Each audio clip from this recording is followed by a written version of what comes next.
Hello, hello, hello! आप सभी दोस्तों का एक बार फिर से स्वागत है आपके चैनल लर्निंग व्यू पर। तो आज हम देखेंगे उत्सर्जन का भाग 2 जिसमें हमको देखना है कि मनुष्य के नेफ्रॉन का चित्र बनाकर वर्णन करें। मनुष्य के नेफ्रॉन का चित्र बनाकर वर्णन करें। ये बिहार बोर्ड में 5 नंबर का क्वेश्चन आता है। बहुत ज़्यादा इम्पोर्टेंट है, बहुत ज़्यादा महत्वपूर्ण है।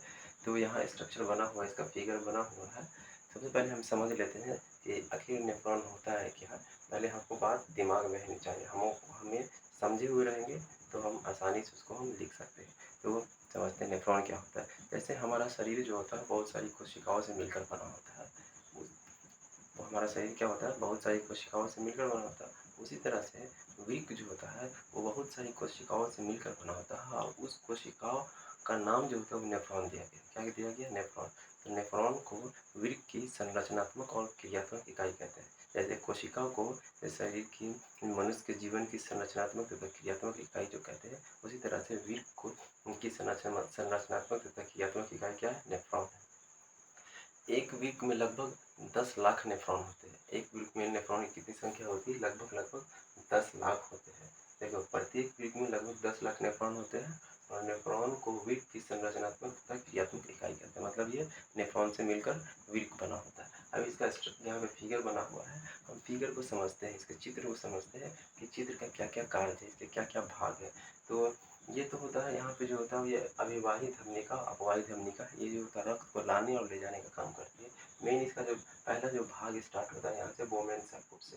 देखिए, ये जो है ये बोमेन सर्कुट है। ये जो होता है प्याले के जैसा, बोमेन क्या होता है? प्याले जैसी संरचना होता है जो ग्लोमेरुलस को घेरे हुए रहता है। ये ग्लोमेरुलस का काला वाला और ये है बोमेन संपुट। ये तो बोमेन संपुट का क्या रहता है कि ग्लोमेरुलस को घेरे रहता है और ग्लोमेरुलस और बोमेन संपुट को मिला करके कहा जाता है मैल्पीजियन कोष कहा जाता है।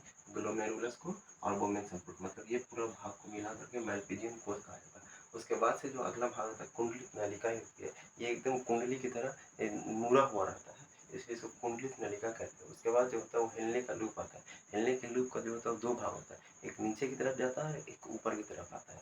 जो नीचे की तरफ जाता है तो हिलने का अवरोही चाप कहते हैं। ये जो है हिलने का अवरोही चाप है और ये ऊपर जो जाता है वो हिलने का अधिरोही चाप होता है। उसके बाद दूरस्थ कुंडलित नलिका होती है। जैसा यहाँ पे कुंडलित नलिका होती है वहीं वैसा ही कुंडलित नलिका यहाँ पे होती है, लेकिन ये जो होता है वो मैल्पीजियन कोष से दूर होता है, इसलिए दूरस्थ नाम दिया गया है। दूरस्थ होता है। उसके बाद संग्राहक नलिका होती है।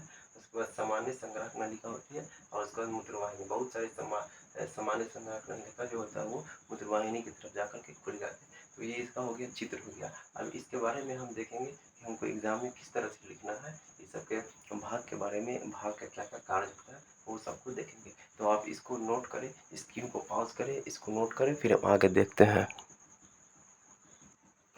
तो अब इसके हम भाग देखेंगे। नेफ्रॉन के भाग जो होता है वो निम्नलिखित है। पहला होता है बोमेन सर्किट। हमने बताया था बोमेन सर्किट। बोमेन सर्किट होता है क्या कि प्रत्येक वृक्क नलिका की शुरुआत प्याले जैसे रचना से होती है, जिसे बोमेन सर्किट कहते हैं। जो प्याले जैसी रचना होती है उसे बोमेन सर्किट कहते हैं। जो ग्लोमेरुलस को घेरे रहता है, क्या रहता है? रक्त केशिका होती है जो जाल जैसा होता है, उसको घेरे हुए रहता है बोमेन सर्किट। उसी को ग्लोमेरुलस कहते हैं या केशिका गुच्छ कहते हैं, जिसे बोमेन सर्किट कहते हैं। यह रक्त केशिकाओं के एक जाल को घेर रहता है जिसे ग्लोमेरुलस या केशिका गुच्छ कहते हैं। दूसरा होता है कुंडली नलिका, मैल्पीजियन कोष। मैल्पीजियन कोष जो है बोमेन संपुट और ग्लोमेरुलस को मिला करके मैल्पीजियन कोष कहा जाता है। ये जो होता है कुंडली नलिका में खुलती है। उसको कुंडली नलिका के बाद जो होता है वो हिलने का चाप होता है। हिलने के चाप का दो भाग होता है, एक अवरोही चाप और एक अधिरोही चाप।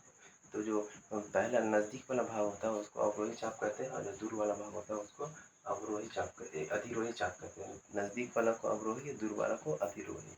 इसके दो भाग होते हैं। पहला जो वृक्क नलिका के करीब होता है उसे अवरोही चाप एवं जो वृक्क नलिका के दूर वाला भाग होता है उसे अधिरोही चाप कहते हैं। इसको नोट करेंगे, फिर हम आगे देखते हैं इसके और भाग। अब देखेंगे संग्राहक नलिका।